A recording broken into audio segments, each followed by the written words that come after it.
Well, Mary and I spent the day on our West Ho journey in Cedars of Lebanon State Park. We wanted to try this park for a couple reasons. One is we're only 30 miles from Nashville, which turns out to be one of our nicest areas that we like to go see. We like the Broadway, we like the Grand Ole Opry. And we had expected to go into town today, but unfortunately Lebanon got hit with an F4 tornado several days ago, and pretty much the whole area is pretty well ripped up. So we decided to take this as a rest day before we head to Memphis tomorrow. Interesting is, like I said, this is only 30 miles from downtown Nashville. Last time we were in Nashville, we decided to stay at the KOA, which was quite pricey. I believe it was $70, $80 a night. And if you're staying 3 or 4 nights, like I said, that could be pricey. We did do a video on it. It was a great stay, but if you're going to spend 4 or 5 or 6 days, you might want to try a place like this. I will do some walk-around videos towards the end, but at this point we'll talk about the camp itself. The camp is 3 different camps in one. The first campground has 45 sites. They're pulled through with 30 or 50 amp service, and this is Campground 1. I'm lucky that I'm right next to the restroom, which I use quite regularly, but and the park is pretty empty today. The second campground, which is a little further away, has site 46 through 87, and those are back in 30 amp sites. The third campground is site 88 through 117, and they're 30, 50, or 20 amp, and they don't state whether it's back in or pull through. But the gem of the whole story is that it's quite reasonable. It is only, I believe, $25 a night for a family up to 6, yes, and it's only $1 a person for anyone above that. Plus they have discounts. They have seniors, active military, state employees, and disabled handicap. So it's a relatively inexpensive place to stay. It is close to Nashville. I'll actually, at the end, I'll put pictures of the maps. I'll put pictures of some of their amenities. They have hiking, horseback riding, which this is still March, so they're not open at this point. They have planned activities, and they have a large swimming pool. So if you're ever coming to Nashville and you need a place to stay, I'd consider this one seriously. It is only 66 miles, not 60, 6 miles off Interstate 40. So we're relatively close. If you're coming in using GPS, be careful. It told me to go right when it should have said left coming into the campground. But outside of that, it was an enjoyable experience. So let me get out of my chair and we'll take a walk around and I'll show you a little bit of the camp. As I said a few seconds ago, we are in section 1. And that's our Cougar there. We're right next to the restroom, blockhouse style. There's not a lot of restrooms in this section. This is the only one. I see people driving to get here instead of walking, but it is a beautiful walk.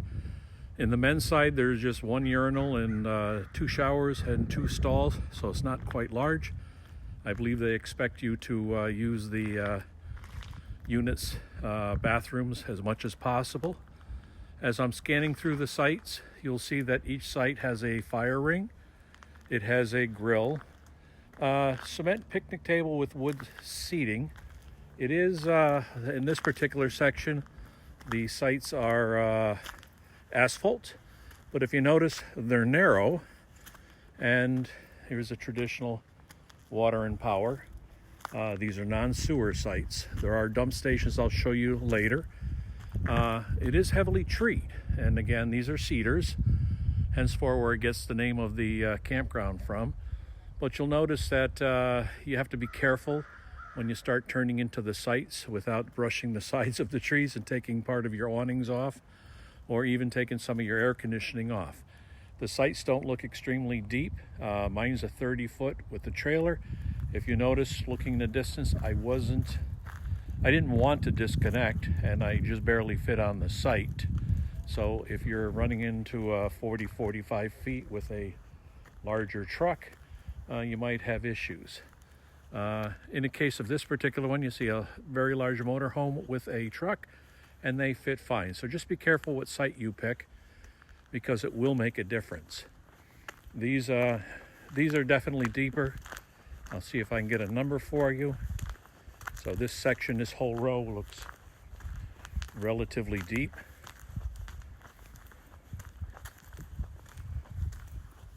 That would have been nice. Towards the outskirts, all these sites are half loops, which are quite common in many state parks. They would have to be for your shorter units because I can imagine if I was pulling a fifth wheel, I'd be far into the turning stage before I would unhook my trailer. And if anybody has done it with a fifth wheel before, it's not easy to unhook a trailer when you're on a turn and then backing it back in again. Just it doesn't latch up very well. Oh, here we go. That's site 35. So this row here is quite large. And again, another look around.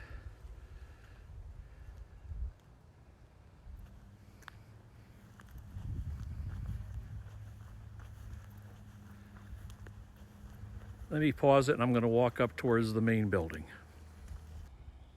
Another example of the tightness of some of the sites if you have a larger unit.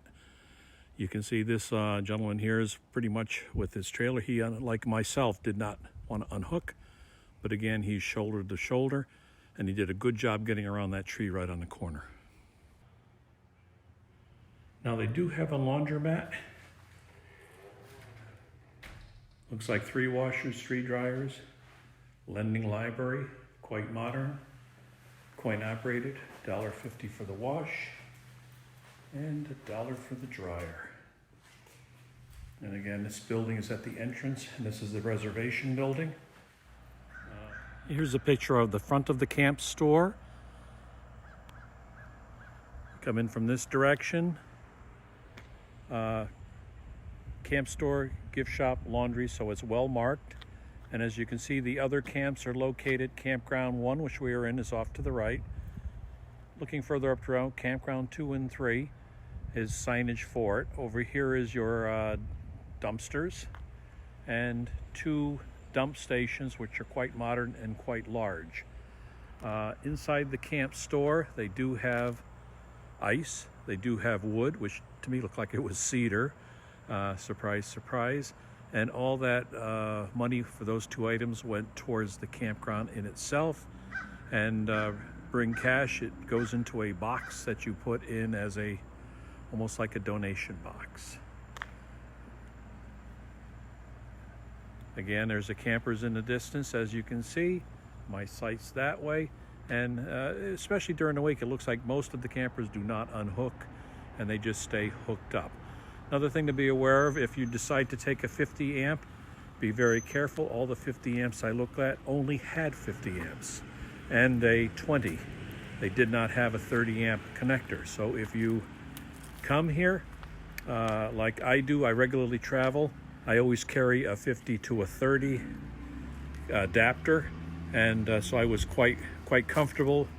My Cougar is only a 30 amp service. And by using the adapter, I was able to hook into the 50 amp with no problem. But if you only have a 30 amp system and you do not have an adapter, be very careful when you make your reservation that you take a 30 amp site. Well, this is Hughes from Outdoor Staycations in Lebanon Campground, just outside of Nashville. I wish you all safe journeys, and on our westward voyage, please give us a thumbs up, please give us a subscribe, and look forward to seeing you in our next video.